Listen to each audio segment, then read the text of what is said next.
பாஜக படுதோல்வி அடைஞ்சதுக்கு காரணம் அண்ணாமலை லீடர் இல்லாதனால என்ன? ஆமாம், அண்ணாமலை இல்லாததுனால சந்தேகமே கிடையாது. இன்னைக்கு காலையில் நம்மளுடைய புள்ளி விவரப்படி நான் வந்து உங்ககிட்ட பேசினா சரியாக இருக்கும்னு நினைக்கிறேன். பிஜேபிக்கு இன்னைக்கு வந்து நமக்கு இந்த எலெக்ஷனில் கிடைச்ச ஓட்டு வந்து 2.98%. 3%.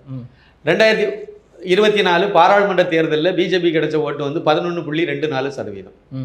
அப்போ நீங்கள் தோராயமாக 8.24% ஓட்டு வந்து குறைஞ்சிருக்கு. அதுக்கு முன்னாடி இருந்ததை விட அதுக்கு முன்னாடி இதை விட கேவலமாக இருந்துச்சு. 2 சம்திங் ஓட்டு தான் 2021 பிஜேபி கிடைச்சிது.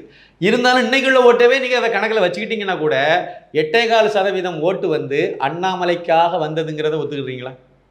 அண்ணாமலைக்காக அதிமுக கூட்டணி இல்லாத போதே வந்து 11%. ஆமா, அது இதை விட கூடுதல். அவருக்காக தனியா ஒரு அணி அமைச்சு வந்ததுல இருந்த நீங்க சொன்ன பாயிண்ட் முக்கியமான பாயிண்ட்.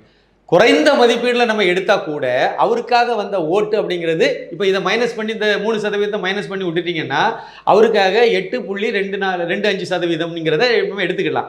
அப்போ 8.25% ஓட்டு தனிப்பட்ட அண்ணாமலைக்காக பிஜேபிக்கு விழுந்திருக்கு 2024. அந்த ஓட்டு இப்ப எங்க போச்சு? எல்லாம் அங்க போயிடுச்சு. எல்லாமே விசிலுக்கு விழுந்துட்டுல. அப்ப ஏன் போச்சுது? நீங்க அண்ணாமலைங்கிற அப்போ அந்த மக்கள் வந்து திமுகவும் வேண்டாம், அண்ணா திமுக வேண்டாம், 2 திராவிடியா கட்சிகளும் வேண்டாம், எங்களுக்கு புதுசா ஒண்ணு வேணும். அதான் அரசியல் மாற்றம். ஆட்சி மாற்றம்னா இது விட்டா இது, இது விட்டா இது, அப்படிதான் இருந்தது. அதை மொத்தமா ரெண்டுமே வேண்டாம், எங்களுக்கு புதுசா ஒருத்தங்க வேணுங்கிற ஒரு எண்ணத்தை தூண்டி விட்டது அண்ணாமலை, ஒரு பாதையை போட்டது அண்ணாமலை. அந்த பாதையில கொஞ்சம் பயணம் பண்ணி இது வரைக்கும் வந்து அவரைதான் கேட்டார். இளைஞர்களை அரசியல் பக்கம் திருப்பினதே அவர் தான். அதுக்கு முன்னாடி வந்து இது ஒரு சாக்கடைன்னு சொல்லிட்டு நமக்கு என்னங்க ஐடியில் வேலை பார்க்குறோமா, நம்ம வேலையை பார்த்துட்டு போவோம். அவங்க அந்த சைட்லேயே தான் இருந்தாங்களே ஒழிய நாட்டில் என்ன நடக்குது, அரசியல் என்ன போகுது, எதையுமே கவனிக்கலை. ஏதோ எலெக்ஷன் அன்னைக்கு ஓட்டு போடுவாங்க, இல்லை ஓட்டு போட கூட வரமாட்டாங்க. இப்படி இருந்த மக்களை, இளைஞர்களை குறிப்பாக அரசியல் பக்கம் திருப்பி விட்டு அவங்களே அரசியலை கவனிக்க வச்சது அண்ணாமலை தான். அப்படி ஒரு நல்ல பாதை உருவாக்கி விட்டார்.